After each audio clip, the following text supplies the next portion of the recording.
Hello guys, welcome to yet another episode of the Uncapped Indians. Yes, of course.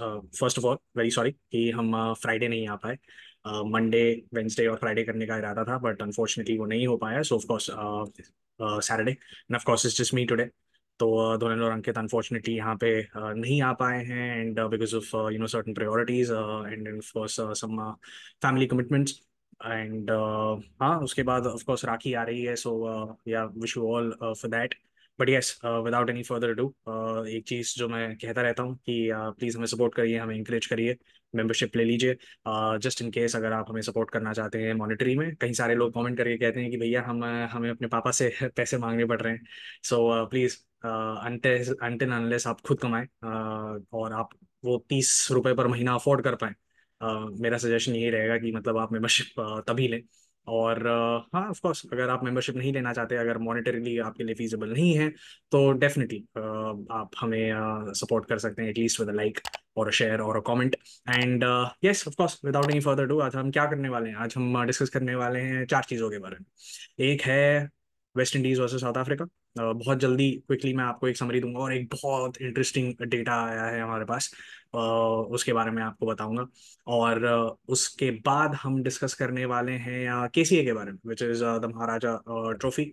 और उसके बारे में भी एक चीज़ इंटरेस्टिंग है, एक छोटी सी चीज़ इसके बारे में एक इंटरेस्टिंग है जो अभी इस समय यूज़ हो रही है. और उसके बाद हम डिस्कस करेंगे दुलीप ट्रॉफी के बारे में. दुलीप ट्रॉफी की स्क्वाड अनाउंस हुई है ऑफकोर्स. उसके बाद हम कोई शूट नहीं कर पाए एपिसोड, बट एटलीस्ट आपको एक रन थ्रू दे दूंगा. आप हमें कमेंट्स में लिख के बताइए कि आपको क्या लगा उसके बारे में. And Italy, that's going to be the associate nation that we're going to discuss today on the episode. So हाँ, चलो शुरू करते हैं. एक बहुत छोटी सी समरी दे देता हूँ फटाफट अपनी टेस्ट मैच की जो वेस्ट इंडीज और साउथ अफ्रीका के बीच में चल रही है. और हाँ, ऑफ कोर्स हम ये चीज़ जो है बहुत ज़्यादा अकेले नहीं करते हैं. सो इन केस अगर मेरे से थोड़ी सी बहुत ऊंच नीच हो जाए तो प्लीज़ मुझे माफ़ कर देना. But otherwise I try my level best कि मैं आपको सारे इंसाइट्स दूँ, जितना मैं गेम समझता हूँ. So starting off, of course, West Indies or South Africa, the day one, 17 wickets fell in the first day. और मतलब बहुत ही बेकार बैटिंग करी, मैं साफ आपको बताऊंगा. But I think it was a great effort, it was a great bowling effort. दोनों ने अगर मतलब जिस तरीके से दोनों टीम्स ने जिस तरीके से मतलब पेस को यूटिलाइज किया जो पिच पे थी, और जो लाइंस एंड लेंथ थी काफ़ी इनवाइटिंग थी. अगर आपने देखा कि जिस तरीके से उन लोगों ने बैट्समैन को सेटअप किया, और मतलब बॉल अंदर अंदर अंदर और फिर एकदम से बाहर, फिर उसके बाद या तो बाहर बाहर बाहर डालते हुए फिर अंदर. And I think of course Shamar Joseph ने पिकअप किया 5 विकेट्स. पर this something about Jayden Seales, this something about Jayden Seales. और मैंने ये फर्स्ट इनिंग्स में ही नहीं बल्कि सेकंड इनिंग्स में भी देखा. He just keeps coming in and he just keeps running in, और उसके अंदर ना बहुत पैशन दिखता है मुझे. उसके अंदर वो एक टेस्ट मैच को खेलने की एक एक मोटिवेशन, एक एंकरेजमेंट डेफिनेटली दिखती है कि नहीं यार, मैं खेलना चाहता हूँ, मैं वेस्ट इंडीज के लिए अच्छा करना चाहता हूँ. बहुत टाइम अभी कुछ टाइम पहले ही मतलब एंड्रे रसल ने बोला था कि कई सारे लोग ना वेस्ट इंडीज के लिए टेस्ट मैच क्रिकेट खेलना नहीं चाहते. I think with Jayden Seales that's not the case. He really wants to do well for West Indies. He really wants to play well for West Indies and do well in test match cricket. और उसको मालूम है, मतलब कहीं ना कहीं he is really giving it is best. और Ian bishop ने भी बोला था कि ये इसका 6th वीक में 5th टेस्ट मैच है. तो वो इंग्लैंड के लिए भी मतलब जो तीनों सीरीज थी वो तीनों मैचेस में वहां पे अगेंस्ट खेला था, और यहाँ पे भी साउथ अफ्रीका के लिए के अगेंस्ट ये दोनों टेस्ट मैचेस में खेला है. So this, he really wants to give it best and give his best, and he really wants to do well. तो वो एक चीज दिखती है जेडन सीन्स में. Of course Shamar Joseph, been Shamar Joseph, हमने देखा था कि मतलब what he is capable of in Gabba. Unfortunately वो इंजर्ड हो गया, इतना ज्यादा अच्छा नहीं कर पाया इंग्लैंड में. But then the way he came back, in fact West Indies ने टीम ही अपनी मॉडिफाई इसलिए करी ताकि वो शेमार जोसेफ को लेके आए. They read the track really well also and they utilize it. But हमें लग रहा था कि यार मतलब कहीं ना कहीं West Indies is on the right track, because West Indies ने 9 विकेट गिरा दिए थे 97 पे साउथ अफ्रीका के. फिर उसके बाद 160 तक लेके गए ये लोग लास्ट विकेट की पार्टनरशिप. एंड जिस तरीके से डेन पीट ने और नैंड्रे बर्गर ने बैटिंग करी, वो बिल्कुल मतलब जो 60-63 रन की पार्टनरशिप थी वो कहीं ना कहीं मतलब एक तरीके से दोबारा से वो पूरा मोमेंटम साउथ अफ्रीका की तरफ ले गई. और फिर उसके बाद जब वो बैटिंग करने भी आया वेस्ट इंडीज, तो ऐसा लगा यार 160 स्टिल ओके, मतलब ओके टोटल. और जिस तरीके से वो होम होम पिच पे अच्छी बैटिंग कर सकते हैं और जिता सकते हैं टीम को, मतलब एक अच्छी पोजीशन पे लेके जा सकते हैं, वो अनफॉर्चुनेटली नहीं हुआ.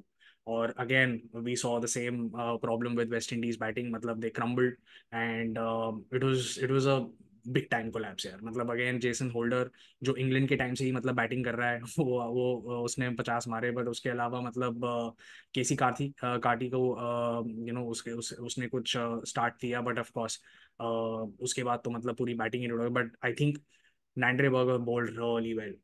वो जिस तरीके से लाइंस हिट कर रहा था, again very inviting lines, they understood South Africa, they really understood कि मतलब किस तरीके से हमें इनको बॉलिंग करनी है, क्योंकि वो अपनी गलतियों से सीखे। And it was great to see them to come back and strong into this test match, क्योंकि वो बहुत ज़्यादा इंपॉर्टेंट हो जाता है। कहीं ना कहीं आपकी अगर बैटिंग डिपार्टमेंट नहीं चलती तो बॉलिंग डिपार्टमेंट का चलना बहुत ज़्यादा इंपॉर्टेंट हो जाता है। And I think Nandre Burger, Rabada, I think सबने बहुत अच्छी बॉलिंग करी, और उसका ही रिजल्ट ये था कि मतलब West Indies again at at 144। And again हमने जो देखा कि शमार जोसेफ ने जो 25 मारे, वो भी कहीं ज़्यादा इंपॉर्टेंट थे। So Shamar Joseph good with the bat, good with the ball, and it was important कि मतलब किसी ना किसी तरीके से अब साउथ अफ्रीका इसको कैपिटलाइज करे, और उन्होंने बहुत खासा अच्छा कैपिटलाइज किया हुआ है। इनफैक्ट अगर इस टेस्ट मैच में अगर आप देखें, 223 for 5 is when they ended day 2, and they seem to be ahead in the test match, क्योंकि डेफिनेटली अब 300 का टारगेट वो होप करेंगे कि उनको मिले वेस्ट इंडीज को। और बहुत इंटरेस्टिंग होगा देखना कि मतलब किस तरीके से वेस्ट इंडीज अगर वो कर पाते हैं कि नहीं कर पाते, क्योंकि otherwise this is not going be an easy task. ये डेफिनेटली एक बहुत ही हैवी टास्क होने वाला है अगर उनको 300 रन मिल जाते हैं। और बुल्डर ने जिस तरीके से बॉलिंग करी, in fact he is one guy whom I'm definitely banking on to become a huge star for South Africa in test match series, in test matches at least। तो होपफुली हमें ये चीज़ देखने को मिल सकती है उनकी तरफ से। And yes, South Africa again batted and they scored some 223 again. Mulder और काइल वेरिनर, सॉरी, ये दोनों अभी बैटिंग कर रहे हैं, और इंटरेस्टिंग होगा देखना कि मतलब ये 300 तक इनको पहुंच पाते हैं कि नहीं पहुंच पाते। टोनी दे जर्जोई ऑफ कोर्स, ये एक बैट्समैन है जिसने मेरे को बहुत ज़्यादा इंप्रेस किया हुआ है पहले टाइम से ही, और of course Aiden Markram again doing an Markram things, उसने पहले इनिंग्स में भी मतलब दिखाया, और दूसरे इनिंग्स में ऑफ कोर्स ऑब्वियसली जिस तरीके से वो अभी उसने इनिंग्स बिल्ड करी अपनी वो 50 के लिए, वो बहुत ज़्यादा इंप्रेसिव था।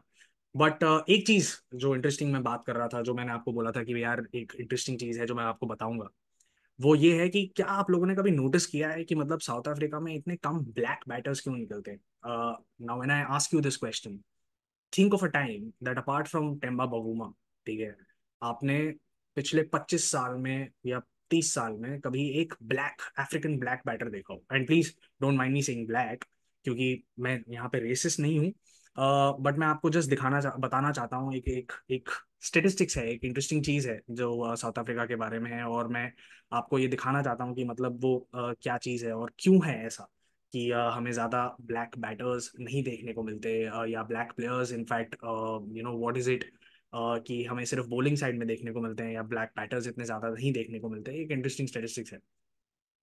तो आप लोगों ने एक प्लेयर का नाम सुना होगा, तामी सोलेकिले। ये एक विकेट कीपर थे, और number 2 in fact test wicket keeper थे साउथ अफ्रीका के लिए बहुत टाइम तक, जब तक मार्क बाउचर खेलते थे, ठीक है। सो इन्होंने ऑलमोस्ट 3 टेस्ट खेले हुए 2004 में, और उस टाइम पे 2011 और 12 में के आसपास इन्होंने 13 फर्स्ट क्लास गेम्स भी खेले थे, और इनका एवरेज तब 53 था। तब ऑफ कोर्स मार्क बाउचर थे नंबर 1 और एंड स्टिपुलेटेड जो इनका टेस्ट विकेट कीपर थे ऑब्वियसली, तो इसलिए इनको ज़्यादा मौका नहीं मिला, ठीक है।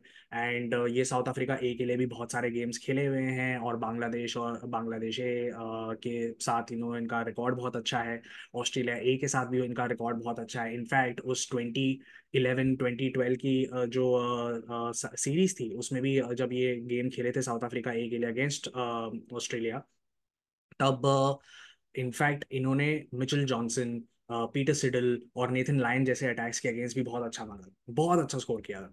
और सब ने इनफैक्ट बोला था कि यार बाउचर का रिप्लेसमेंट अगर कोई है तो वो यही है, ठीक है।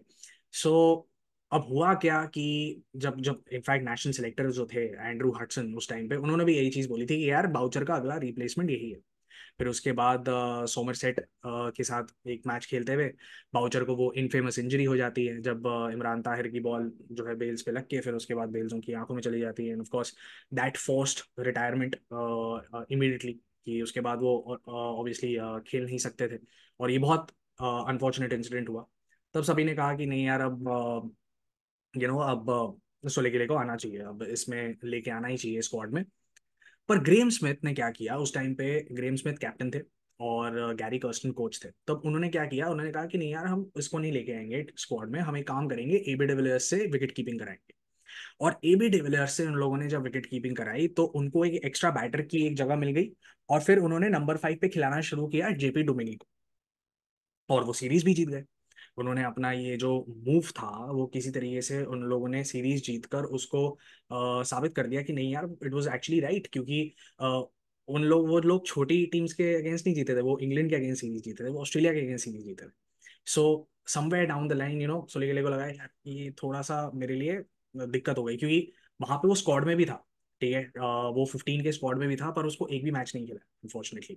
और सब लोग ये कहते रहे कि यार नंबर 7 पे अगर तुमको खेलना है तो प्रोबेबली तुम अ, इतने बढ़िया बैटर नहीं हो कि तुम नंबर 7 पे खेलो साउथ अफ्रीका के लिए उस टाइम पे, क्योंकि उस टाइम पे उनकी टीम काफी अच्छी थी, काफी स्ट्रांग थी उस टाइम पे। ठीक है, तो पर यार वो बंदा हार नहीं माना, उसने रन बनाता गया, वो साउथ अफ्रीका ए के लिए बहुत रन बनाए उसने, ठीक है, उस टाइम पे भी बहुत ज्यादा रन बनाए। पर वो इतना ज्यादा डिसअपॉइंट हो गया, फिर उसको कभी मौका मिला नहीं आगे। तो 2020 में ना एक लाइव टीवी शो हुआ, ठीक है, जहाँ पे ग्रेम स्मिथ को उसने खुला चैलेंज किया कि मैं ना तुमको बताता हूँ कि मैं तुमको चैलेंज करता हूँ कि, और मैं सबके सामने ये चीज बोलता हूँ कि तुमने रेसिज्म के काउंट पे मुझे नहीं खिला, तुम नहीं चाहते थे कि मैं क्या कहते हैं खेलूं क्योंकि मैं अफ्रीकन ब्लैक हूँ। तो मतलब सब हक्के बक्के रह गए। तो उस टाइम पे इनफैक्ट वो बेस्ट कीपर था, ठीक है, कहने के लिए, और क्योंकि 2010 से 2015 तक उसने ये कहा कि यार तुमने मुझे ओवरलुक किया, क्योंकि मैं मेरा एक्चुअली अगर रिकॉर्ड देखो, and it is a fact, ठीक है, अगर एक्चुअली मेरा रिकॉर्ड देखो तो डोमेस्टिक में सबसे बेस्ट कीपर मैं ही था, ठीक है, और तुमने एबी डिविलियर्स को कीपर बनाया, and you overlook the fact, क्योंकि उसने ये भी बोली चीज कि एबी खुद नहीं चाहता था कि वो एक्चुअली विकेट कीपिंग करे, वो सिर्फ ये चाहता था कि मैं अपनी बैटिंग पे कॉन्सेंट्रेट करूं। तुमने वो चीज भी ओवरलुक करी, ठीक है। और इनफैक्ट बाउचर का जो लास्ट पीरियड था इंटरनेशनल क्रिकेट में टेस्ट मैचेस का, बाउचर ने कुछ 15 टेस्ट मैचेस में एवरेज किया था 23। तो उसने कहा कि यार तुमने मेरे को उस टाइम पे भी नहीं खिलाया, क्योंकि बाउचर की परफॉर्मेंस नहीं हो रही थी, पर बहुत लोग कह रहे थे कि नहीं यार, स्मिथ का एक्चुअली बहुत अच्छा फ्रेंड है बाउचर, ठीक है, तो इसीलिए उसको जो है उतने चांसेस मिले, unless he wanted to quit, कोई चांस ही नहीं था कि मतलब बाउचर को स्मिथ जो है ड्रॉप कर दे। तो उसने कहा कि तब भी तुमने मेरी एक्चुअली वो नहीं देखी, परफॉर्मेंस नहीं देखी। तो 2020 में ना इस पूरे इंसिडेंट के बाद क्या हुआ कि उन्होंने ना एक बिठाई सोशल जस्टिस कमेटी, ठीक है, साउथ अफ्रीका में बिठाई सोशल जस्टिस कमेटी, और एक्चुअली देखना चाहते थे कि यार रेसिज्म एक्चुअली है टीम में कि नहीं है, मतलब ये सही में हो रहा है कि नहीं हो रहा है, ये जो एलिगेशंस लगा रहे हैं वो हो रहे हैं कि नहीं हो रहे। सो पता चला कि हाँ, कुछ अमाउंट तक एक्चुअली प्रेजुडिस है, और इसलिए ये लोग शायद नहीं खेल पा रहे हैं प्लेयर्स ऑफ कलर। आप प्लीज, अगेन मैं कह रहा हूँ कि बार बार मैं जो ब्लैक बोल रहा हूँ वो मैं रेसिज्म के काउंट पे नहीं बोल रहा हूँ, मैं इसलिए बोल रहा हूँ ताकि आप लोग भी अंडरस्टैंड करो, and please stay with me, क्योंकि इसका भी एक बहुत अच्छा एनालिसिस आगे भी आएगा, राइट। एंड क्यों कोई नहीं खेल पा रहा है, क्यों ऐसा नहीं है, ये इसका इसके लिए भी मैं आपको आगे बताऊंगा। सो it is not just on the counts of racism, ठीक है, और कुछ और भी एनालिसिस हुआ, ठीक है, एंड ये पता चला बाद में कि क्रिकेट ना हमेशा से एक वाइट स्पॉट रहा है, ठीक है, साउथ अफ्रीका में, और ये अपार्थीड के पहले भी हुआ है, एंड इनफैक्ट अगर आप देखो तो 3/4 ऑफ द पॉपुलेशन, ठीक है, साउथ अफ्रीका की, वो ब्लैक से भर रखी है। बट 22% ऑफ प्रोफेशनल प्लेयर्स, ठीक है, सिर्फ सिर्फ 22% वो ब्लैक से, और ये बहुत अनफॉर्चुनेट है। और अगर आप देखो इंटरनेशनल लेवल पे, ठीक है, अगर उनका जो टोटल परसेंटेज है वो सिर्फ 11% है। सो पार्टिसिपेशन बहुत कम है। तो सबने कहा कि यार ये तो बहुत कम है, और ये मैं टेस्ट मैचेस में बता रहा हूँ कि जो टोटल लेवल ऑफ पार्टिसिपेशन है वो 11% है, और अगर आप T20 और ओडीआई देखो, वाइट बॉल क्रिकेट देखो, तो उनका पार्टिसिपेशन 13% होता है। तो that is also not a big number, considering कि आपकी 3/4 पॉपुलेशन एक्चुअली ब्लैक्स है, ठीक है, या फिर पीपल ऑफ कलर, ठीक है। नाउ ये हिस्ट्री भी दिखाती है कि मतलब ब्रिटिश टाइम से ही ठीक है, क्रिकेट एक एलीट स्पोर्ट रहा है, it is more for the white, ठीक है। और अपार्थीड के बाद क्या हुआ कि मतलब कहीं सारी ट्रांसफॉर्मेशन इनकी फिलोसफीज आई, ट्रांसफॉर्मेशन पॉलिसीज आई, ठीक है। पर एक इंटरेस्टिंग ये भी बात है इसमें कि इस स्टेटिस्टिकल एनालिसिस पे, ठीक है, एक एक स्टैटिस्टिकल एनालिसिस भी किया गया है कि जब प्लेयर्स को ना तीन तरीके में बांटा गया, एक था विकेट कीपर, एक बॉलर और एक बैटर्स, ठीक है। अब विकेट कीपर तो क्लियर कट विकेट कीपर, पर बॉलर्स उन लोगों के हो जिनकी प्री सीजन एटलीस्ट उन्होंने 400 ओवर डाले हो, और बैटर्स जिन्होंने कम से कम 1000 बॉलें खेली हो, ठीक है। सिर्फ उन्हीं लोगों से कंसिडर किया गया था ताकि हम ये देख सकें कि एक्चुअली ये प्रेजुडिस है या फिर स्टेटिस्टिकली ये प्लेयर्स जो है एक्चुअली ढंग का परफॉर्म नहीं कर पा रहे हैं, या ब्लैक बैटर्स एक्चुअली अच्छा परफॉर्म नहीं कर पा रहे हैं, ये उन्होंने देखना चाहा, ठीक है। सो पता चला एक्चुअली कि जो लोग सिलेक्ट हुए हैं वो actually on the basis of merit select हुए हैं। क्योंकि अगर देखो किसी तरीके से अगर ये सब खुला खुला हो रहा होता, ठीक है, अगर अगर एक्चुअली साउथ अफ्रीका ये सब कर रही होती खुल के, तो कहीं ना कहीं ये चीज उभर के आती, राइट। मतलब कहीं सारे लोग इसको अपील करते हैं इसके अगेंस्ट, बट ऐसा हो नहीं रहा था क्योंकि एक्चुअली पता चला स्टैटिस्टिक्स से कि जितने लोग परफॉर्म कर रहे थे उतने ही लोग ऊपर आ रहे थे। एंड मेरिट के बेसिस पे अगर आप देखा जाए तो 50% प्रोबेबिलिटी ये थी कि वो लोग इंटरनेशनली, जो डोमेस्टिक प्लेयर्स अच्छा परफॉर्म कर रहे थे, तो इंटरनेशनली 50% उनकी प्रोबेबिलिटी ये थी कि उनका सक्सेस रेट हो, ठीक है। और ये केस एक्चुअली ब्लैक बैटर्स का ये भी था कि जैसे से फॉर एग्जांपल आपका एक कोटा निकला, ठीक है। सो आपने कहा कि भाई मैं इतने वाइट खिलाऊंगा पर मेरे को इतने ब्लैक खिलाने, so obviously you are restricting the number of whites to get into the side, right. So अगर say for example you can have 4 white batters, ठीक है, but there are 6 whom you can select from। अब दो लोग चाहे वो जितना अच्छा परफॉर्म कर रहे हो उनको अनफॉर्चुनेटली बाहर बैठना पड़ेगा, ठीक है। अब वो दो लोग चाहे जितने ब्लैक बैटर्स हो उनसे भी अच्छा अच्छा परफॉर्म कर रहे हो तो उनको तब भी बाहर बैठना पड़ेगा। तो ये चीज बाहर आई सामने कि ब्लैक बैटर्स को कम परफॉर्मेंस के बाद भी, ठीक है, उठाया जा रहा था, not just in the international setup but even in the domestic setup also. International में तो ऑफकोर्स इतने आ ही नहीं पाए, ठीक है। Bavuma happen to be the first one to in fact score a century, उसके बारे में मैं बात करूंगा, बट इंटरनेशनल सेटअप पे तो उतने आ ही नहीं पाए। डोमेस्टिक में ये चीज भी चल रही थी, ये स्टेटिस्टिक्स एक्चुअली देखा जा रहा था, बट इसका भी एक रीजन है, ठीक है। मैं उनको ये नहीं कह रहा हूँ कि मतलब ब्लैक बैटर्स एक्चुअली, मैं इसलिए नहीं कह रहा हूँ कि ब्लैक बैटर्स एक्चुअली अच्छा परफॉर्म नहीं कर रहे थे, बट वो क्यों नहीं कर पा रहे थे उसका भी रीजन मैं अभी आपको बताता हूँ, ठीक है। और उसका एक इकोनॉमिक रीजन, उसका क्रिकेट रीजन नहीं है, उसका एक इकोनॉमिक रीजन। तो ब्लैक बैटर्स क्यों नहीं परफॉर्म कर रहे थे, क्योंकि 1992 से, ठीक है, जब से एक्चुअली साउथ अफ्रीका का इनफैक्ट स्टेटस रिन्यू किया गया था कि यार चलो ठीक है आप वापस आके क्रिकेट खेल सकते हो, तब से लेकर 2022 तक, ठीक है, Bavuma was the only black African batter to actually have a test century, ठीक है। और अगर आप देखो तब तक, ठीक है, जितने भी ब्लैक अफ्रीकन बॉलर्स थे उनके 35 विकेट हॉल्स हो चुके थे टेस्ट मैच क्रिकेट में। So it is very interesting to see कि मतलब सिर्फ एक अफ्रीकन ब्लैक बैटर, और यही चीज आपको डोमेस्टिक सीजन में भी देखने को मिलती है कि कहीं ना कहीं बॉलर्स एज जो जो ब्लैक अफ्रीकन बॉलर्स है वो बैटर्स की पोजीशन से या फिर उनकी परफॉर्मेंस से ज्यादा डोमिनेट करते हैं, ठीक है। और उसका भी अभी मैं रीजन बताने वाला हूं।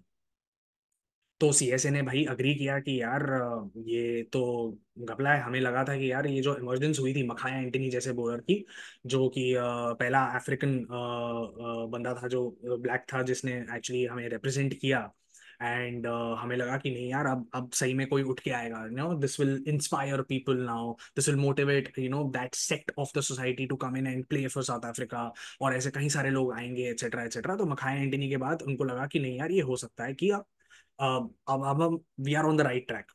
बट अनफॉर्चुनेटली स्टेटिस्टिक्स ने ऐसा नहीं शो किया और ये लोग सारे के सारे कॉम्प्लिसेंट हो गए, ठीक है, सीएसए वाले, सीएसए मतलब ग्रेट साउथ अफ्रीका वाले, मतलब वो पूरे के पूरे ट्रांस कॉम्प्लिसेंट हो गए। तब उन्होंने थोड़ा सा ट्रांसफॉर्मेशन के ऊपर ध्यान देने की शुरू की। फिर 2013 2014 में एक रूल आया कि नहीं भाई अब ये कोटा लगेगा ही लगेगा। But when that quota came in, you have to understand this, 9%, ठीक है, इंक्रीज हुआ in the number of centuries that black batters scored in the domestic season, ठीक है। 9% का इंक्रीज हुआ है, और आप कह सकते हो कि यार 9% तो बहुत छोटा है, इतना तो कुछ बड़ा नंबर नहीं है, but you have to look at the set of data right from 1992। तो मतलब 1992 से लेकर 2015 16 तक अगर आप देखो तो एक बहुत बड़ा सेट ऑफ डेटा होता है यार डोमेस्टिक का। तो उसमें अगर 9% इंक्रीज हो रही है तो एक्चुअली ज्यादा इंक्रीज हुई है, ठीक है। और ये चीज देखी गई तो सीएसए ने कहा कि नहीं यार, अब चलो ठीक है, ये चीज हमें कोटा शायद रखना चाहिए, ठीक है। एंड फिर उसके बाद गवर्नमेंट पॉलिसीज भी ऐसी आई। पर इसका ना एक बहुत बड़ा इकोनॉमिक रीजन है कि ब्लैक बैटर्स इतने क्यों नहीं निकल रहे हैं, ठीक है।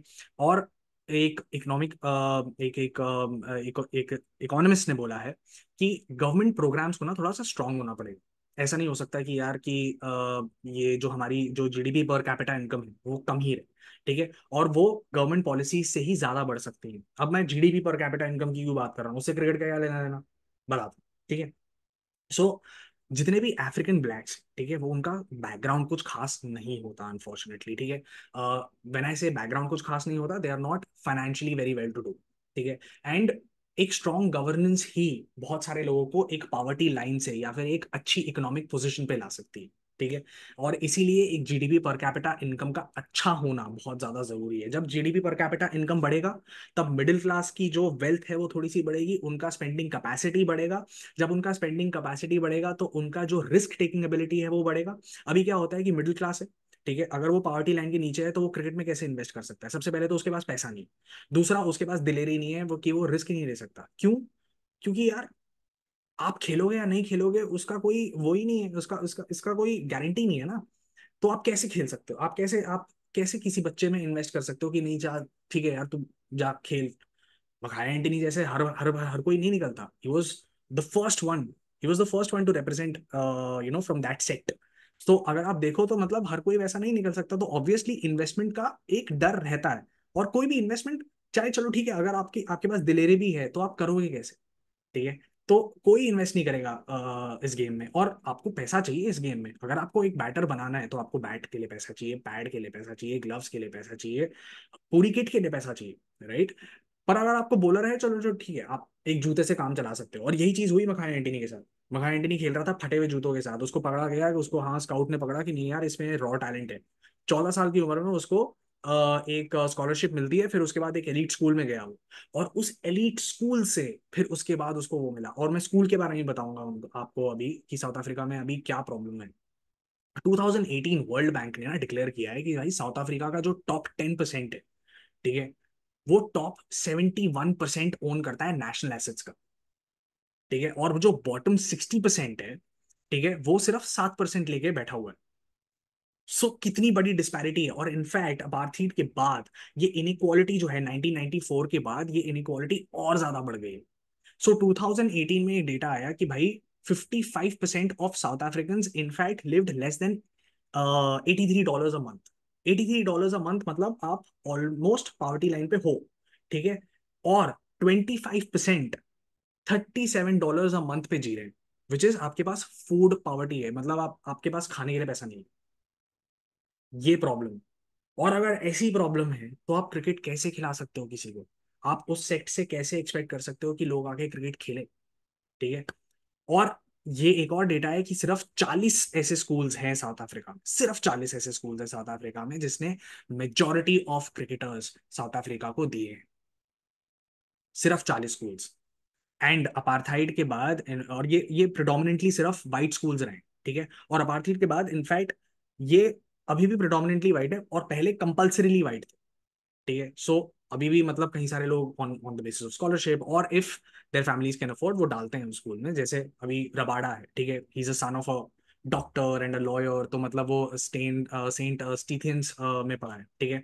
और उसके अलावा यू हैव सॉरी सिपामला, ठीक है। सिपामला जो बंदा है वो एक्चुअली इंश्योरेंस ब्रोकर का बेटा था। So of course he could afford Grey High School. Feluquayo, the bowler, he went to Glenwood High School. पर उसको स्कॉलरशिप मिली थी, ठीक है। मखाया एंटनी का मैंने जैसे आपको बताया उसको स्कॉलरशिप मिली थी। सो कई सारे बच्चे स्कॉलरशिप में जाते हैं, ठीक है, जब उनका एक रॉ टैलेंट आइडेंटिफाई हो जाता है। पर जो दूसरे स्कूल्स हैं, ठीक है, वो आज भी वो फैसिलिटीज ऑफर नहीं करते कि आप बच्चों को जो है क्रिकेट खिलाओ। क्योंकि ये वाले स्कूल्स के पास पहले से पैसा था तो उन लोगों ने गेम में इन्वेस्ट किया, उस टाइम से ब्रिटिश टाइम्स में इन्वेस्ट किया, और फिर उसके बाद वो वहीं से वहीं बच्चे जो है अभी क्या कहते हैं ग्रेजुएट होके प्लेयर्स बन पा रहे हैं। पर दूसरे स्कूल्स के पास वो फैसिलिटी अनफॉर्चुनेटली नहीं। और सिर्फ एलीट स्कूल से अफोर्ड कर पा रहे हैं। और इसीलिए एक बहुत बड़ा प्रॉब्लम है कि आपका जो कोर है वो कॉन्सेंट्रेटेड एरिया से निकलता है, आप बहुत सारे लोगों से नहीं निकाल सकते, इसीलिए स्काउटिंग जो होती है, ठीक है। And one more big thing is that cricket in itself, और बैटिंग तो चलो ठीक है, batting, but cricket in itself is elite sport, और बैटिंग उसमें एक एलीट स्किल माना जाता है, जैसे इंग्लैंड में माना जाता था बहुत पहले, मैंने आपको बताया था पिछले पॉडकास्ट में भी। इसी तरीके से इंग्लैंड, सॉरी, साउथ अफ्रीका में भी बैटिंग एक एलीट स्किल की तरह माना जाता है। और बॉलर्स, एंड इनफैक्ट ये एक स्टोरी भी है कि रबाडा बोलता भी है, मतलब एक इंटरव्यू में, that I was told to pick up the ball first rather than the bat. और हमें बैटिंग करने एक्चुअली बहुत ज्यादा बाद में मिलता है, क्योंकि हमें पहले बोला जाता है कि आप बॉलिंग करो, ठीक है। और इनफैक्ट अगर आप चाहते हो कि रॉ टैलेंट आए और बहुत सारे और African blacks they come and represent South Africa, तो आप अर्बन जगहों पे नहीं ढूंढ सकते। You can not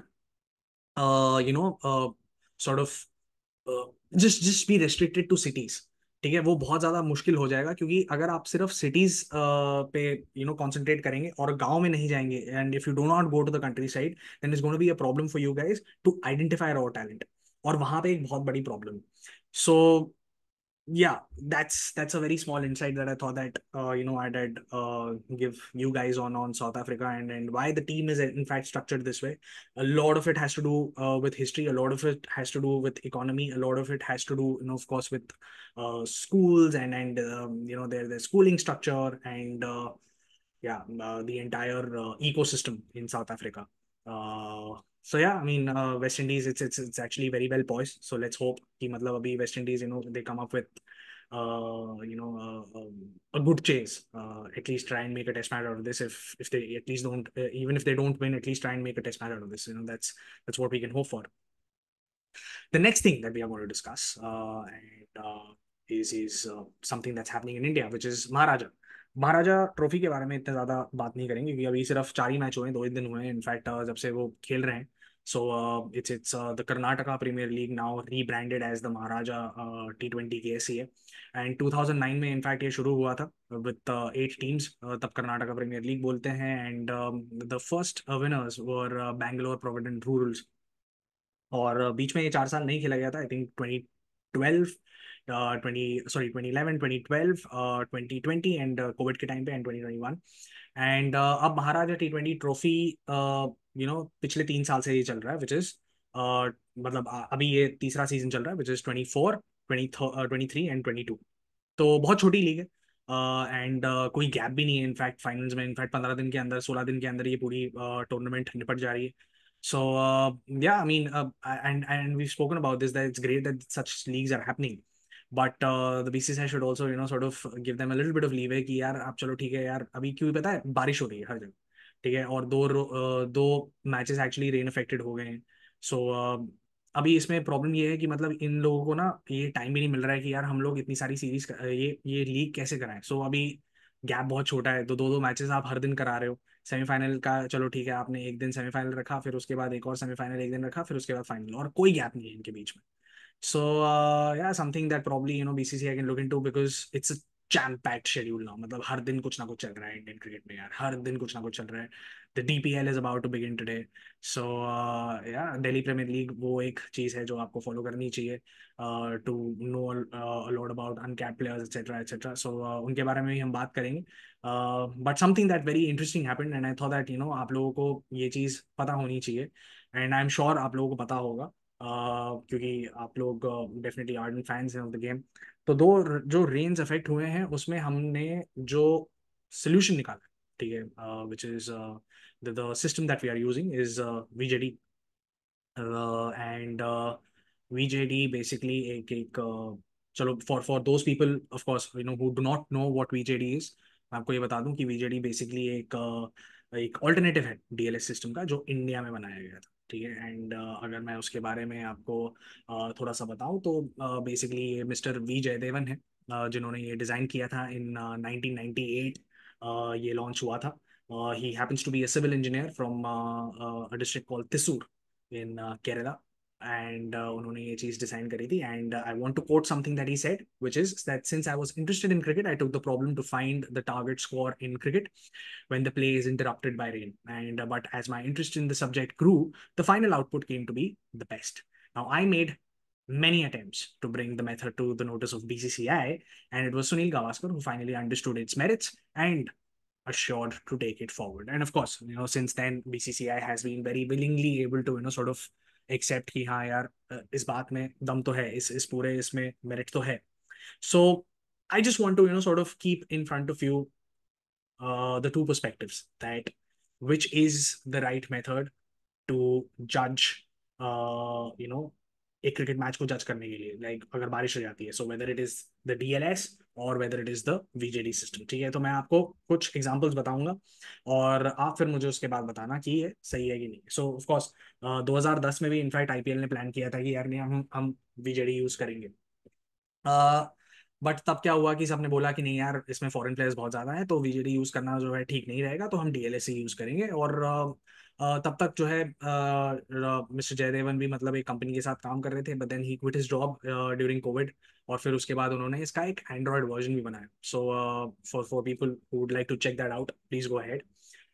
so yeah so we'll come to the DLS versus the VJD system.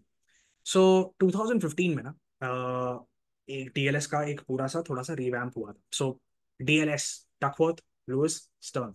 ठीक है, so the stern obviously is for Steven Stern. मतलब जो the S in the DLS stands for Steven Stern. I hope you guys know about it. तो उन्होंने ना थोड़ा सा algorithmically काफी सारे चेंजेस किए, क्योंकि गेम बहुत ज्यादा इवॉल्व हो रहा था. आपके पास T20 आ गया था, ओडीआई के स्कोर्स थोड़े बहुत इधर उधर हो रहे थे, मॉडर्न गेम अलग तरीके से खेला जा रहा था, तो कुछ चेंजेस किए. ठीक है, तो ऑब्वियसली अगर कुछ चेंजेस होंगे इतने बड़े लेवल पे तो स्क्रूटनी तो होगी ही. तो इनको 2015 में ये विथ चेंजेस पहली बार यूज किया गया. ठीक है, और जब यूज किया गया तो एक क्रिकेट जर्नलिस्ट है, उन्होंने एक राजेश करके क्रिकेट जर्नलिस्ट है, उन्होंने एक आर्टिकल लिखा. ठीक है, डीएलएस के ऊपर कि मतलब किस तरीके से इसको यूज किया गया है और किस तरीके से जो चेंजेस हैं वो अफेक्ट हुए हैं. सो जो वर्ल्ड कप हुआ था 2015 में ऑस्ट्रेलिया में, ये 50 ओवर वाला, उसमें 49 गेम्स हुए थे, जिसमें से 4 गेम्स में डीएलएस सिस्टम को यूज किया गया था. ठीक है, अब मैं कुछ स्कोर्स पढ़ूंगा, तो इस चीज को प्लीज थोड़ा नजरअंदाज कर देना अगर मेरी आई कांटेक्ट उतनी नहीं बन पा रही है आप लोगों से, क्योंकि इंपॉर्टेंट है कि मैं स्कोर्स एटलीस्ट ढंग से आपको बताऊं. सो पाकिस्तान वर्सेस साउथ अफ्रीका का मैच होता है, पाकिस्तान बैट्स फर्स्ट, फिर उसके बाद उनके 222 बनते हैं. ठीक है, इन 46.4 overs. Now what happens is that क्योंकि उन्होंने 3 ओवर्स कम खेले, ठीक है, और साउथ अफ्रीका को टारगेट मिलता है 47 ओवर्स में 232. ठीक है, which is 9 runs what more than what Pakistan score. ठीक है, तो मतलब 9 रन का बेनिफिट हुआ विथ डीएल मेथड. अब बीजेडी के हिसाब से अगर आप देखो, ठीक है, तो उनका टारगेट होना चाहिए था 226, ओनली 4 रन एक्स्ट्रा. ठीक है, क्योंकि वो ऑल आउट हुए थे. अब जबकि बीजेडी को थोड़ा सा मतलब बोला जाता है कि यार वो जो बैटिंग पहले करती है ना, उस टीम को थोड़ा सा ज्यादा फेवर करती है. डीएलएस का आपने देखा होगा, कई सारी टीम्स ना मतलब टॉस जीत के मतलब अगर बारिश होने वाली है तो बॉलिंग फर्स्ट कर लेते हैं, ताकि थोड़ा सा बैटिंग सेकंड वाली टीम को थोड़ा सा फायदा हो जाता है उस चीज में. तो वीजेडी का मतलब ये है सीन कि मतलब वो थोड़ा सा ना फेवर करती है कि जो बैटिंग करती है पहले. तो सेमीफाइनल भी हुआ, सेमीफाइनल में भी डीएलएस यूज हुआ. अगर आपको देखा अगर आपको याद हो, जो ऑल टाइम क्लासिक था between New Zealand and south Africa, उसमें भी डीएलएस सिस्टम यूज हुआ था क्योंकि बारिश आ गई थी. ठीक है, एंड बारिश के बाद जो टारगेट था वो डीएलएस सिस्टम के हिसाब से वो था 298. ठीक है, और वीजेडी के हिसाब से वो था 300. ठीक है, अब न्यूजीलैंड सेकंड लास्ट बॉल पे मैच जीतता है. ठीक है, तो maybe if it have been 300, maybe things would have been different. I am just saying. ठीक है, नाउ यही चीज आर्टिकल में लिखी गई. तो कई सारे रीडर्स ने बोला कि यार चलो ठीक है, एनालिस्ट, कई सारे एनालिस्ट ने बोला कि यार शायद हो सकता है कि इसमें कुछ इंटरनल कंसिस्टेंसी का प्रॉब्लम. तो उस जर्नलिस्ट ने ना कुछ एग्जाम्पल दिए. ठीक है, और मैं एग्जाम्पल्स पढ़ता हूँ. सो जस्ट इन केस, ठीक है, अगर कोई टीम ओडीआई सीरीज मतलब ओडीआई के मैच के दौरान आउट हो जाती है, ऑल आउट हो जाती है, ठीक है, तो और बारिश हो जाती है, तो जो 20 ओवर का टारगेट है, तो मान लो कि अगर सामने वाली टीम को फिर सिर्फ 20 ओवर खेलने को मिलते हैं, तो उनका टारगेट क्या होगा. ठीक है, सो अगर टीम जो है 150 बनाती है, ठीक है, तो डीएलएस टारगेट होगा 93. ठीक है, इतना समझ में आ गया. वीजेडी टारगेट होगा 91. ठीक है, मैं ऑफ कोर्स टेबल भी डाल दिया मैंने आपके आपके सामने, पर फिर भी आप मेरी बात सुनते सुनते ये टेबल देखिए। अगर टीम ने 200 स्कोर किया है तो उसका टारगेट होगा डीएलएस के हिसाब से 124, और वीजेडी का टारगेट होगा 118। ठीक है, अगर 250 है तो 154, 142, 300 है 163, 163, 350 है तो 174, 182। अब आप देखिए इसमें जो थर्ड कॉलम है which is the DLS target difference, और जो फिफ्थ कॉलम है which is the VJD target difference. अगर आप दोनों का टारगेट डिफरेंस देखेंगे, ठीक है, तो जो डीएलएस का जो टारगेट डिफरेंस है वो इनकंसिस्टेंटली घट रहा है, फ्रॉम 31, 30, फिर एकदम 9 एंड 11। पर अगर वीजेडी का अगर आप टारगेट डिफरेंस देखो तो वो 27, 24, 21, 9 ऐसे चल रहा है। ठीक है, और कई सारी एनालिसिस डेटा पॉइंट्स ये प्रूव करते हैं कि यार जो टारगेट्स जो अगर छोटे टारगेट बनाता है ना टीम, तो उनको एक बड़ा लीवे मिलता है। ठीक है, डीएलएस में अगर आपने छोटा टारगेट बनाया मान लो 150, तो आपको ज्यादा रन मिलते हैं डिफेंड करने के लिए, और एक्स्ट्रा 30, 31 रन जैसे, मतलब इसमें अगर आप देख लो जो डिफरेंस है वो बहुत कम है। और अगर आप बड़े टोटल्स बनाते हो, ठीक है, तो आपको एक्स्ट्रा रन जो है बहुत कम मिलते हैं। डीएलएस सिस्टम में ये एक इनकंसिस्टेंसी का इशू है। ठीक है, सिमिलरली अगर आप पहले बैटिंग करते हो, ठीक है, 104 फॉर नो लॉस होते हो मान लो 20 ओवर में, और बारिश आ जाती है, ठीक है, तो जो टारगेट है डीएलएस के हिसाब से वो होगा 170 20 ओवर में। ठीक है, पर अगर आपने सिर्फ 52 रन मारे, पहले केस में क्या था 104 फॉर नो लॉस, सो बारिश आ गई, आपका 20 ओवर का टारगेट है 170। ठीक है, पर अगर आपने सिर्फ 52 रन मारे, विच इज हाफ, 104 का half, exact half, 54, sorry 52 run मारे हैं, ठीक है, और सामने फिर से बारिश आ जाती है और सामने वाली टीम को अगर टारगेट देना है तो 154 का हो, तो सिर्फ 16 रन का डिफरेंस है। ठीक है, तो ये सारी चीज मतलब उस बंदे ने हाईलाइट करी। उसमें ये भी बोला कि अगर ड्रॉप होना है, ठीक है, तो बीजेडी के केस में यही सेम टारगेट एक्चुअली 36 रन से ड्रॉप होता है, बल्कि इसमें हमने कितना बताया 16 से। ठीक है, सो डीएलएस मेथड ना वो चीज भी अकाउंट करता है कि आपके पास विकेट्स कितनी बची। ठीक है, और उस हिसाब से वो स्कोर बनाता है। ठीक है, तो जो स्टीवन स्टर्न है उसने ना ये पूरा आर्टिकल पढ़ा, उसने कहा कि यार ये तो मेरे पे पूरा लांछन उछाल रहे हैं, मैं किसी ना किसी तरीके से अब क्या कहते हैं I have to get back to them with logic with with with logic कि भाई मैं क्यों ये सब क्या कहता है what is the reason behind such an algorithm, और what is the reason behind how is it that DLS system has actually been design, and why is it right. तो उसने सबसे पहले तो ये बोला है कि यार देखो, सबसे पहले तो आप मैथमेटिकली कभी ये चीज नहीं कर सकते कि यार 100% जो है करेक्ट डेटा मिले कि आपको कितना स्कोर बनाना है। ठीक है, ये कभी प्रूव नहीं हो सकता, क्योंकि गेम तो ह्यूमन बींग्स खेल रहे हैं। ठीक है, तो ऐसा नहीं है कि मतलब ये डेटा हमेशा 100% होगा चाहे आप जितना भी चेंजेस करें। ठीक है, तो कभी भी ये 100% नहीं हो सकता, I am open to feedback. और उसने इसी एग्जाम्पल का ये चीज बोली। ठीक है, ये आपको ना थोड़ा सा ब्रॉडर विजन लेना पड़ेगा, तो उसने एक और क्या कहते हैं यही एग्जांपल लिए और एक और कॉलम बनाया कि डिफरेंस क्यों है इससे ज्यादा। तो उसने उसने कहा कि यार जब भी हम डिजाइन करते हैं ना डीएलएस सिस्टम को या फिर उसमें कुछ अपडेट करते हैं जो भी करते हैं, तो उसने कहा कि हम ना 5 साल का डेटा निकालते हैं, सॉरी 4 साल का डेटा निकालते हैं, पिछले 4 साल का डेटा निकालते हैं, और फिर उसमें देखते हैं कि जो 20 ओवर मार्क है या 30 ओवर मार्क है और जो 40 ओवर का मार्क है एटसेट्रा एटसेट्रा, ये जितने भी मार्क्स होते हैं उसमें आपकी एवरेज स्कोर्स क्या है और एवरेज विकेट्स कितनी गिर रही हैं। ठीक है, वो कॉलम लेना बहुत ज्यादा जरूरी है, क्योंकि विकेट्स कॉलम अगर आपकी नहीं होती तो आपने क्या कहते हैं वीजेडी क्या करता है ना, एक उसने ना ग्राफिकल रिप्रेजेंटेशन दी कि आपकी जो विकेट्स कॉलम है कि कितनी बची हुई है आपके पास, वो चीज वीजेडी में बहुत ज्यादा मिसिंग। और सबसे ज्यादा इंपॉर्टेंट फैक्टर ये मिसिंग है कि आपके कौन से ओवर्स में बारिश आई। ठीक है, so this makes sense actually, अगर आप देखो कि मतलब एक टीम 47 ओवर्स या फिर जैसे पाकिस्तान के केस में हो गया 47 ओवर्स खेली थी, ठीक है, पर बारिश बीच में आई। अब वो कौन से बीच में आई, या 20 से 30 के ओवर बीच में आई जब आपकी स्कोरिंग रेट कम होती है, या फिर आपकी 10 से 20 के ओवर क्या कहते हैं 10 ओवर से लेकर 20 ओवर में आई जब आपकी जो है स्कोरिंग रेट आपकी काफी हाई होती है क्योंकि पावर प्ले है etcetera etcetera all of that. ठीक है, that also has to be taken into consideration, जो कि वीजेडी में बहुत ज्यादा मिसिंग है। तो हम लोग देखते हैं कि मतलब 30 ओवर में आपका टारगेट कितना होना चाहिए, 20 ओवर में आपके क्या टारगेट होने चाहिए, and that keeps on increasing at an acceleration, मतलब जो एवरेज एक्सेलरेशन है उस पर आपकी इंक्रीज होती रहती है। ठीक है, तो उसने कहा कि यार एक मैथमेटिकल स्ट्रक्चर की गलती है वीजेडी में।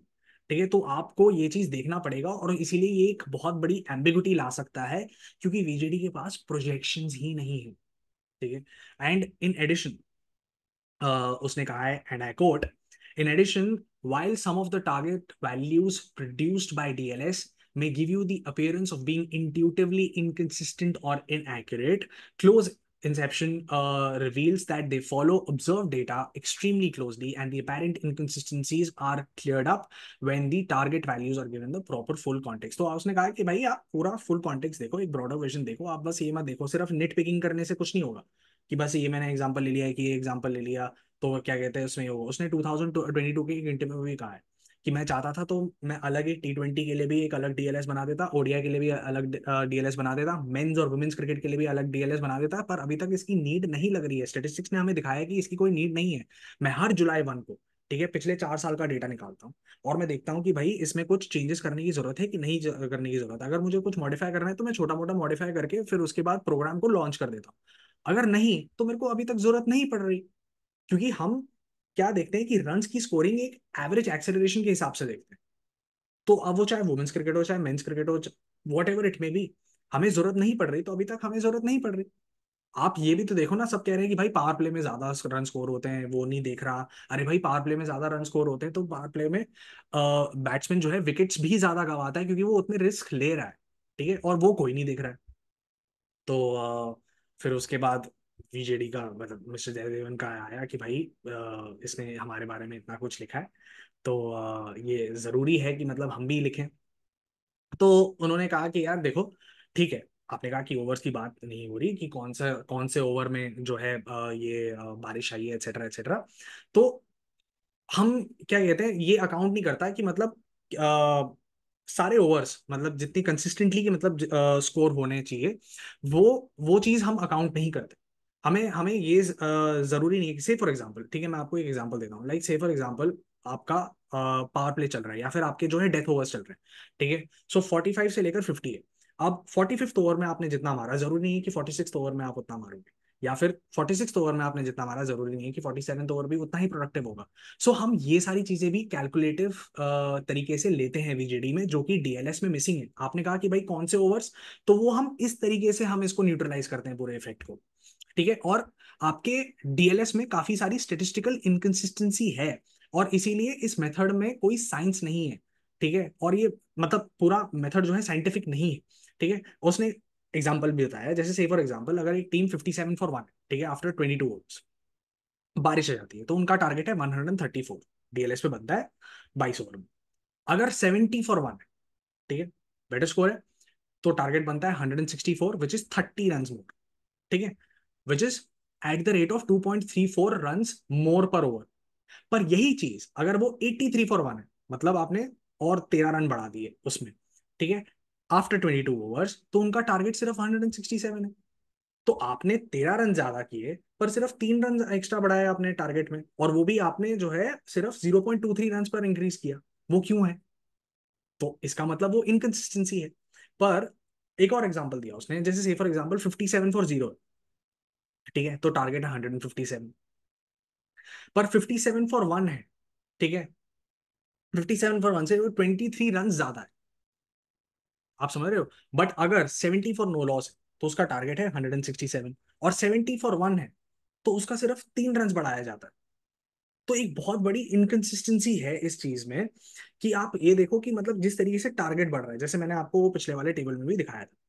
एक और एग्जांपल दिया उन्होंने, से फॉर एग्जांपल 106 फॉर 3 है, ठीक है, इन 22 ओवर्स इंटरप्शन हो जाती है, तो टीम 2 का टारगेट कितना है? 165, ठीक है, डीआरएस के हिसाब से। अब यही चीज 106 फॉर 3 है, सेम स्कोर है, पर 22 ओवर की जगह 24 ओवर। तब उस टाइम पे क्या होता है, again the target is same for in DLS which is 165। तो कहीं ना कहीं इस केस में आपको शायद थोड़े फ्यूअर रन्स देने चाहिए थे, मतलब शायद 165 ना हो, मतलब मे बी समवेयर अराउंड 160 देना चाहिए था, जो डीएलएस में मिसिंग है, पर ये वीजेडी में होता है। तो इसलिए उसने कहा कि भाई वीजेडी के जो आउटपुट्स हैं वो बहुत ज्यादा रीजनेबल।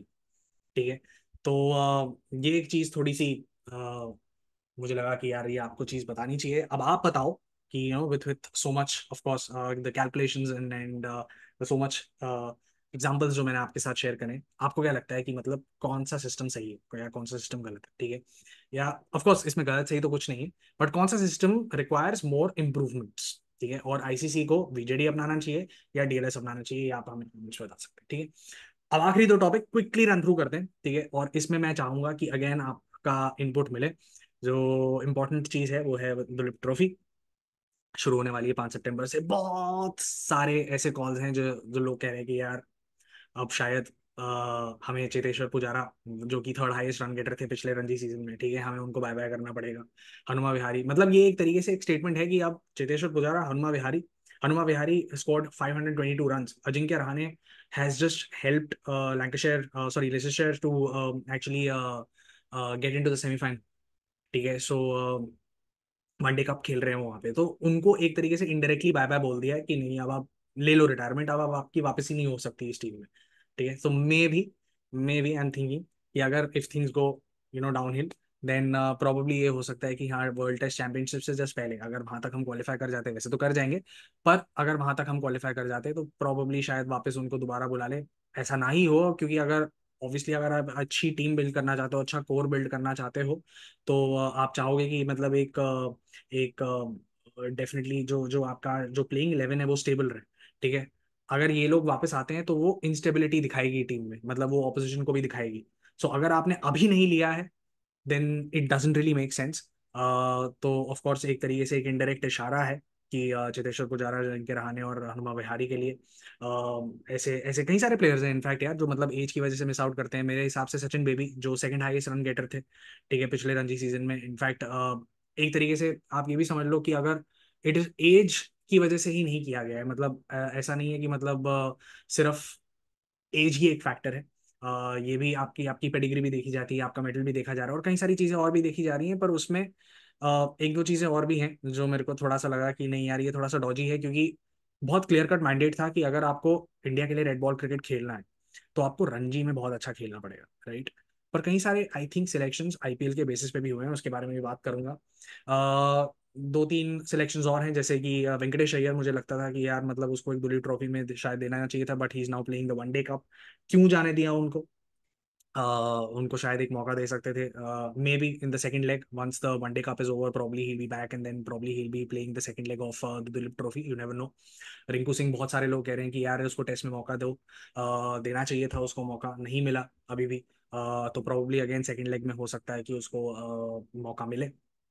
संजू सैमसन, संजू सैमसन मतलब एक एक तरीके से वो शादी का लड्डू वाली एक एग्जांपल नहीं है? शादी का मतलब जो खाए वो पछता है, जो ना खाए वो पछता है, वैसा हो गया है संजू सैमसन के साथ। खिलाओ तो हम पछता रहे हैं, नहीं खिलाओ तो हम पछता रहे हैं, हमें बुरा भी लग रहा है संजू सैमसन के लिए। बस ये एक प्रॉब्लम है जो शायद अभी एड्रेस कर रहे हैं लोग, या फिर एड्रेस कर चुके हैं, आई don't no, but may be second leg में हो सकता है कि मतलब दुलीप ट्रॉफी में वापस आए। डी ग्रुप में देखा जाए तो ईशान किशन और केएस भरत दोनों एक साथ हैं।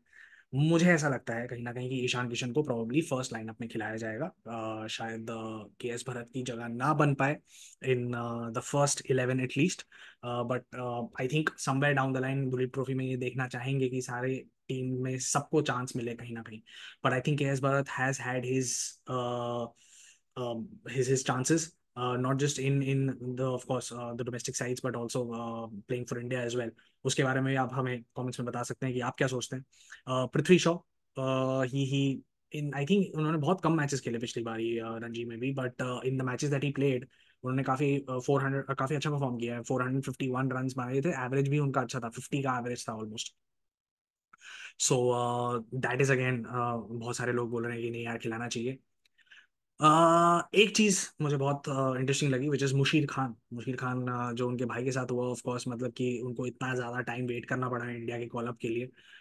Musheer Khan has jumped up the ranks very soon now and he is now playing Duleep trophy. So is it too early, is it not? You let me know, but I was pretty happy at least. एक भाई के साथ ना इंसाफी हुई तो at least दूसरे भाई के साथ इंसाफ कर रहे हैं ये लोग। 3 मैचेस खेले उन्होंने सिर्फ पिछले बारी 5 इनिंग्स में, और उनका 200 भी थे, उसमें एक डबल हंड्रेड भी था। 433 run he scored in the 5 innings that he played. So of course a talent to definitely savour. And मुझे एक प्लेयर ना बहुत मन करता है कि यार वो होना चाहिए हर बारी, मतलब and he played well also in the last Ranji season. I don't know if he get an opportunity this time around or not, which is Prabhsimran Singh. Tell me something about Prabhsimran, if you really feel कि मतलब यार शायद from Punjab, this guy has the metal, to sort of make it to the red ball side, even if not for India, at least should be a regular pick for the Duleep Trophy. सो वो बताओ मुझे कि आप लोगों को क्या लगता है प्रभसिमरन सिंह के बारे में। एक इंटरेस्टिंग चीज ये है कि मतलब आउट ऑफ द 61 और 63, I think, if I forget the number, जितने लोग सेलेक्ट हुए हैं अभी इस दुलीप ट्रॉफी के लिए, उनमें से सिर्फ 26 अनकैप्ड है, ठीक है, और 15 लोग बॉलर्स। तो जहाँ जहाँ मौका दे सकते थे वहाँ शायद नहीं दिया, but of course I think it's a good side. They are looking at what they can take to what is the side that they can take to Australia, and from there on of course build that core for the WTC final also, because I think India is pretty clear and they are pretty sure that they'll definitely make it. And I think I have that gut feel, which is India versus Australia. That's how it is going to be, the final. वो आप बता सकते हो हमें। And थोड़ा लोग कह रहे हैं कि ऑफ कोर्स आईपीएल का प्रेजुडिस है इस चीज़ में कि अब आपने बोला था, जैसा मैंने अभी कहा, कि अब यार रेड बॉल की सिर्फ सिलेक्शन जो है सिर्फ रणजी के बेसिस पे होनी चाहिए थी, रेड बॉल के बेसिस पे होनी चाहिए थी रेड बॉल की सिलेक्शन। पर जैसे for example Harshit Rana, he's coming. I'm not nitpicking. I'm just giving you examples, right? Harshit Rana is a fabulous bowler. He has that potential to also be an all rounder. He's very very handy with the bat. But there's another guy who's missed out, who's also very handy with the bat, and he's shown his batting prowess also in the past, and he's done that, and he did that very well in the Gaba Test as well. Is Shardul Thakur? I really feel for him. ठीक है, मतलब वो बंदा miss out कर गया, तुषार देश पांडे आ गया, Shardul Thakur miss out कर गया यार। तो मेरे को लगता है कि यार उसने सेमीफाइनल और फाइनल में आई थिंक दोनों में से किसी एक में मुंबई को बेल आउट भी किया था with 100। So he's very very handy with the bat यार, and the way he was bowling in the final also। अगर आपने पिछले साल का ये सॉरी मतलब ये जो भी आईपीएल से पहले जो मुंबई और विदर्भा के बीच में जो फाइनल हुआ था, अगर आपने वो देखा था, सो उसमें भी उसने बहुत अच्छा परफॉर्म किया था यार। The way he was bowling, और जिस तरीके से मतलब वो बॉल को काट रहा था बॉलर्स के, मतलब उसकी उसकी बॉल हवा से बात कर रही थी literally, right. And I really think कि मतलब उसको यार दुलीप ट्रॉफी में तो अपॉर्चुनिटी मिलनी चाहिए थी यार। He for me, I think he makes it at least to the Duleep trophy side, any of these, ठीक है, एटलीस्ट उसको खिलाना चाहिए था। I also have a very good liking for I have also a liking for ऋषि धवन। ऋषि धवन एक ऐसा bowler है जो मुझे लगता है यार उसको भी ये खिलाना चाहिए। But some of the notable exclusions of course Shams Mulani. आपने मुंबई का बॉलर देखे होंगे, Shams Mulani. he's a fabulous bowler, ठीक है, मतलब मुझे मुंबई के लिए भी खेले थे अभी इस टाइम आईपीएल में, I think not many games, if I remember 3 or 4 games he played. And Ravi Bishnoi को क्या मतलब मुझे मुझे समझ में नहीं आता कि आई थिंक वो सिर्फ एक वाइट बॉल बॉलर की तरह कंसिडर कर दिए गए हैं, या फिर उनको यहाँ पे एक मौका देना चाहिए। बहुत सारे लोग कह रहे हैं जयदेव उनादकट को नहीं खिला रहे हैं ये लोग, जयदेव उनादकट को खेलना चाहिए फ्रॉम सौराष्ट्र एटलीस्ट। सो या I mean, but I think जब ऑब्वियसली जब बांग्लादेश के लिए साइड जाएगी तो 11 लोग इनमें से जाएंगे, क्योंकि 4 तो ऑब्वियसली वेट कर रहे हैं बाहर दुलीप ट्रॉफी के। तो इनमें से 11 लोग जाएंगे, तो 11 ओपनिंग्स आएंगी, तो देखते हैं कि मतलब सेकंड लेग में और कौन कौन आ सकता है। आप लोगों को क्या लगता है कि क्या कौन कौन आना चाहिए? वो आप बता सकते हैं हमें कमेंट्स में, please do let us know, and we dissect it as we move very close to the Duleep trophy. And once we have Ankit and Dhoni back, क्योंकि अभी तो मैंने सिर्फ अपने ओपिनियंस बता दी, बहस करने के लिए कोई है नहीं, तो मजा नहीं आएगा। तो अगर बहस करने के लिए नहीं होता कि नहीं यार ये प्लेयर नहीं ये प्लेयर होना चाहिए, तो वो अंदर से नहीं आता है इंडियंस के ना, मतलब हम ऐसे ही हैं। हमारे अंदर से नहीं आता है यार वो चीज़ कि बिना बहस के सॉल्व नहीं होती। And now we come to the last part. काफी लंबा हो गया है, बहुत ज्यादा बोल गया मैं। But now we come to the last part which is the associate nations, as promised. मैं आपको किसी ना किसी एसोसिएट नेशंस के बारे में बताऊंगा।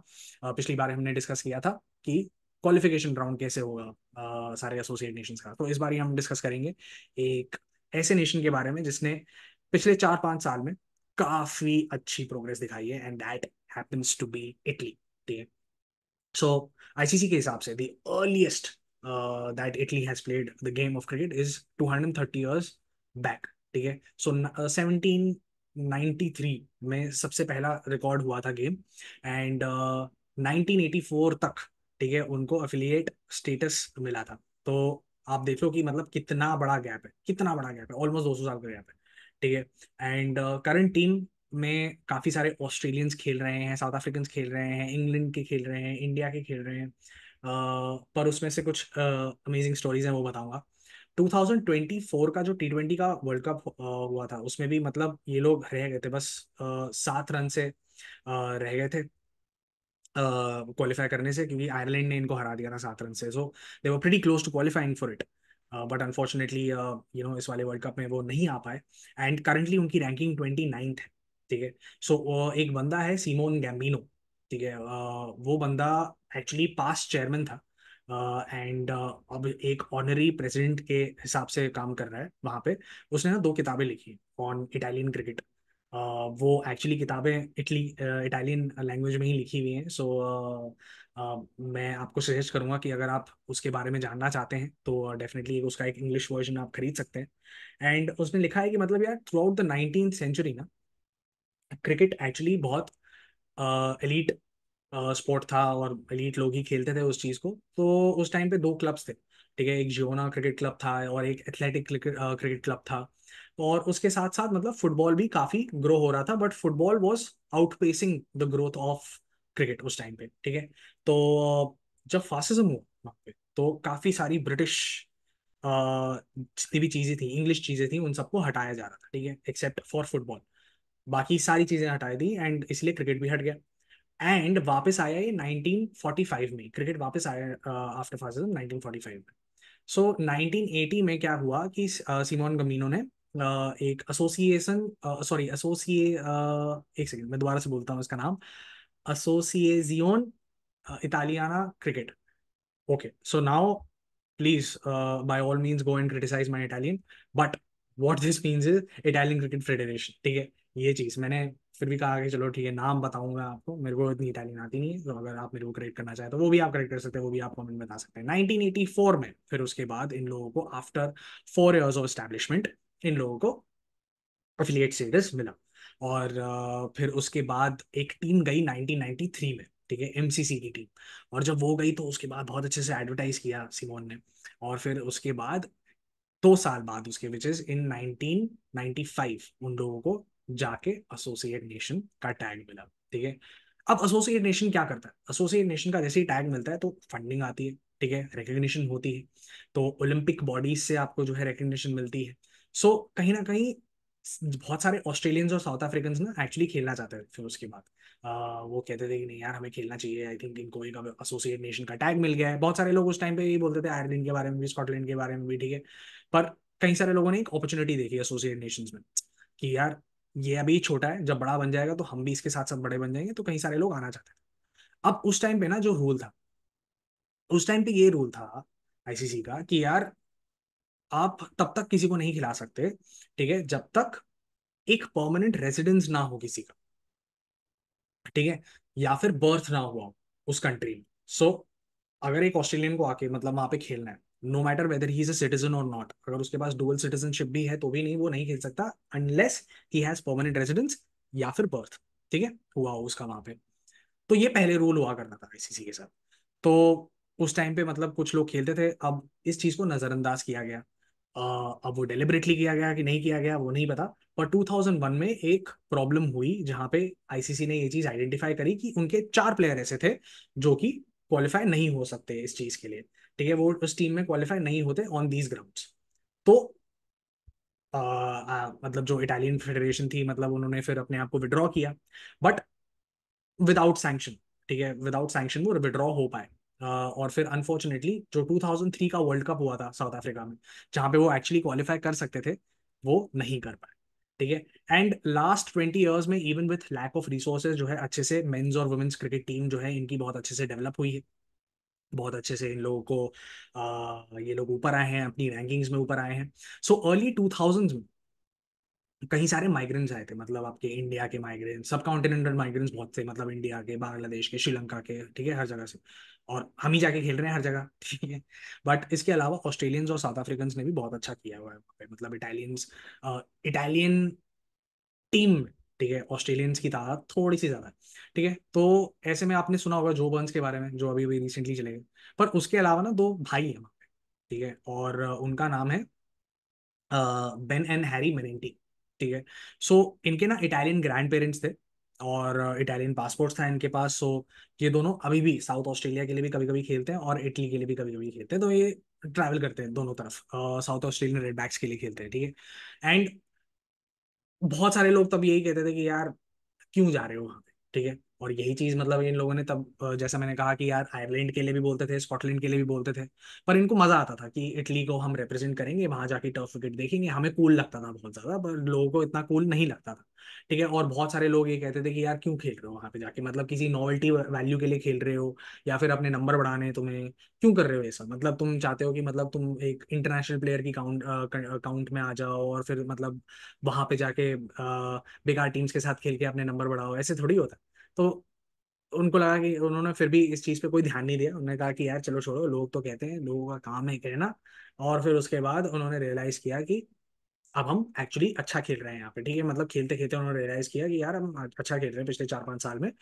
और 2026 के वर्ल्ड कप के एडिशन के लिए वो एक्चुअली कह रहे हैं कि अब चाहे कोई भी टीम आए, चाहे आयरलैंड हो, स्कॉटलैंड हो, हमारे अंदर वो बिलीफ है कि हम इनको हरा सकते हैं, क्योंकि हमारे पास वो स्किल सेट है, ठीक है। क्योंकि 2024 जैसा मैंने आपको बताया, 7 रन से मिस आउट कर गए। इटली में जितनी भी आपकी बॉडीज होती है ना, ये स्पोर्टिंग बॉडीज होती हैं, वो तभी मूव करती हैं जब आपकी थोड़ी बहुत फंडिंग होती है, और जब आप जीतते हो, और वो जीतोगे कब, और मतलब ऑब्वियसली जब आप जीतोगे तो थोड़ी बहुत फंडिंग आएगी। सो जितनी भी ये ओलंपिक बॉडीज होती हैं, या फिर जितनी भी स्पोर्टिंग बॉडीज होती हैं, या गवर्नमेंट फंडिंग भी अगर आपको चाहिए, वो तभी होती है जब उनको मेटल दिखता है, उनका आपको रिटर्न ऑफ इन्वेस्टमेंट दिखेगा, राइट। सो तभी आपका क्या होता है कि अभी क्या हो रहा है कि फ्रॉम टूर्नामेंट टू टूर्नामेंट वो लोग सर्वाइव कर रहे हैं, ठीक है, फ्रॉम मैच टू मैच वो लोग सर्वाइव कर रहे हैं। पर अगर आपको लॉन्ग टर्म सोचना है, लॉन्ग टर्म एक कोर बिल्ड करना है, तो ऑब्वियसली आपको वैसा एक फंडिंग की जरूरत पड़ेगी। अब ये ऐसा देख के कि मतलब भाई, अब स्पेंसर जॉनसन भी मतलब एक तरीके से इटली के लिए खेल सकते थे, बट ऑस्ट्रेलिया ने उसको सही टाइम पे पकड़ लिया, उसने कहा कि नहीं नहीं भाई, तू इधर आ जा। तेरे पास डुअल सिटीजनशिप है, चलो कोई चक्कर नहीं है, पर तू इधर आ जा। जो बर्न्स यहाँ पे आ गए हैं, जैसे मैंने आपको बताया। अ, और कई सारे ऐसे ऑस्ट्रेलियंस हैं जिनका एक्चुअली इटालियन ब्लड है। और मैं आपको एक बहुत बड़ा नाम बताऊंगा, जो आपको पता नहीं था शायद, मुझे तो नहीं पता था before I did this research, but उनका भी एक इटालियन लीनिएज है, और उनका नाम है सर डोनाल्ड ब्रैडमैन, ठीक है। सो ये एक इंटरेस्टिंग स्टोरी थी, मेरे को लगा बतानी चाहिए। एक साउथ अफ्रीकन प्लेयर भी हैं, वेन मैडसन करके, वो 15 साल से काउंटी खेल रहे हैं, और बहुत सारे लोग इनफैक्ट काउंटी खेल रहे हैं, इंग्लैंड के भी कई सारे लोग काउंटी खेल रहे हैं जो आ रहे हैं। इन्होंने 15,000 रन बनाए हैं यार काउंटी चैंपियनशिप में। ये वेन मैडसन की, जिनकी मैं बात कर रहा हूँ साउथ अफ्रीका के। सो ऑफ कोर्स इन इटली की भी अब टीम धीरे धीरे आ रही है। ये कहना बहुत अनफेयर होगा कि यार माइग्रेंट्स हैं, ऐसा ऐसा है, तो इतने सारे बेस्ट टैलेंट लेके इन लोगों ने एक तरीके से बना लिया, बट वहां जाके भी मतलब with less resources, with less funding, यार इतना आसान नहीं होता है। So it be great to see Italy in blue, एक ब्लू कलर की उनकी जर्सी है। So it be great to see if somehow they can sort of make it to the world cup, क्योंकि अभी है, टाइम है, और मौका भी है आपके पास, ये चीज उनके पास, क्या कहते हैं, ये क्वालिफाई करने का उनके पास। So anyway, so that brings us to the end of all the topics today that I had यार, मतलब इतना ही बोल पाया मैं, इतना ही बोल सकता हूँ मैं। 1 घंटा है, पर मैंने पानी भी नहीं पिया यार, 1 घंटा बोल गया मैं। तो अगर आप बोर हो गए, I am really sorry. I know हमारे ये कॉन्वर्सेशनल फॉर्मेट है, जहाँ पे एक बंदा बोलता है, दूसरा बंदा बहस करता है, तीसरा बंदा दूसरा पर्सपेक्टिव रखता है। तो इसलिए मैंने इसको थोड़ा इस फॉर्मेट में कर दिया कि आपको सिर्फ कहानियां बताऊं, आपको सिर्फ इंसाइट्स बताऊं।